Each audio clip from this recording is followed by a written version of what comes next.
রাত গভীর, মদিনার আকাশে তারা জ্বলছে, কিন্তু একজন মানুষ ঘুমাচ্ছেন না। তিনি খলিফা, তিনি শক্তিশালী, তিনি ন্যায় বিচারের প্রতীক। তিনি ওমর ইবনে খাত্তাব রাদিয়াল্লাহু আনহু।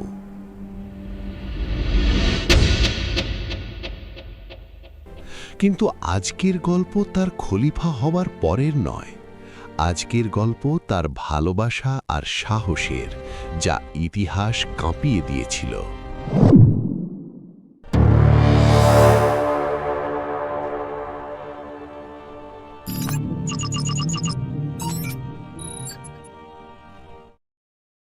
প্রথম অধ্যায়, ঘোষণা যা কাঁপিয়ে দিয়েছিল মক্কা।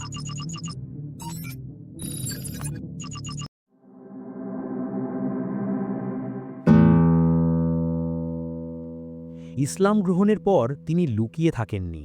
তিনি ছিলেন না ভীরুদের দলে। সেই মানুষটি হলেন উমর ইবনুল খাত্তাব রাদিয়াল্লাহু আনহু। তিনি সরাসরি গিয়ে দাঁড়ালেন কাবার সামনে। চারদিকে কুরাইশদের চোখ, শত্রুতে ভরা মক্কা। তার কণ্ঠ বজ্রের মতো গর্জে উঠল। যে তার মাকে কাঁদাতে চায়, যে তার স্ত্রীকে বিধবা করতে চায়, যে তার সন্তানদের এতিম করতে চায়, সে আসুক সামনে। আজ আমি এখানেই প্রকাশ্যে ইসলাম নিয়ে নামাজ পড়ব। পুরো মক্কা স্তব্ধ। কারো সাহস হল না এগিয়ে আসার। মানুষ জানত এই লোক ভয় পায় না, তার চোখে মৃত্যু তুচ্ছ, তার হৃদয়ে কেবল আল্লাহর ভয়। সেদিন প্রথমবার প্রকাশ্যে ইসলামের পতাকা আরও উঁচু হল। সাহাবীরা পরে বলতেন, উমর ইসলাম গ্রহণ না করা পর্যন্ত আমরা দুর্বল ছিলাম। দ্বিতীয় অধ্যায়, উপস্থিতিই ছিল যথেষ্ট।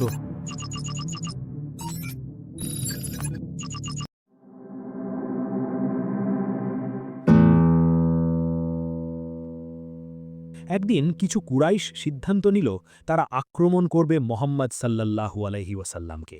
পরিস্থিতি উত্তপ্ত, চোখে ঘৃণা, হাতে অস্ত্র। ঠিক তখনই উমর রাদিয়াল্লাহু আনহু এসে দাঁড়ালেন। তিনি তরবারি বের করলেন না, তিনি চিৎকারও করলেন না। তিনি শুধু দাঁড়িয়ে রইলেন। তার দৃষ্টি কঠিন, চোয়াল শক্ত, চোখে অদম্য সংকল্প।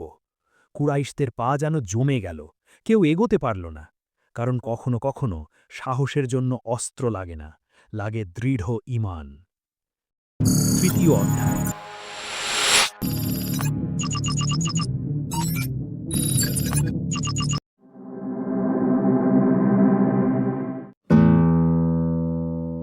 হিজরতের দিন। সবাই গোপনে চলে যাচ্ছিলেন মদিনায়, কারণ কুরাইশরা হত্যা করতে পারে। কিন্তু উমর রাদিয়াল্লাহু আনহু, তিনি গেলেন কাবার সামনে, শান্তভাবে তাওয়াফ করলেন, 2 রাকাত নামাজ আদায় করলেন। তারপর উচ্চস্বরে ঘোষণা দিলেন, আমি মদিনায় যাচ্ছি, যার সাহস আছে সে আমার পথ রোধ করুক। চারদিকে নীরবতা, কেউ এগোল না, কেউ চোখ তুলেও তাকাতে পারল না। এটাই সাহস, এটাই নির্ভীকতা, এটাই ঈমানের শক্তি। চতুর্থ অধ্যায়, ন্যায়ের কাছে রক্তের সম্পর্ক তুচ্ছ।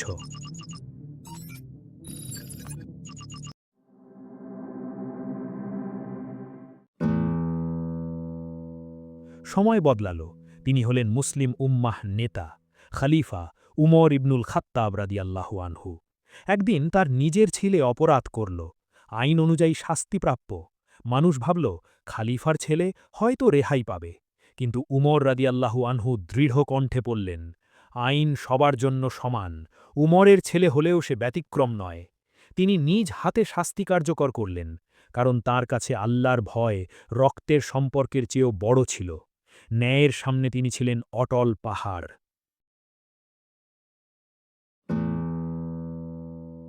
শেষ অধ্যায়, রাতের কান্না।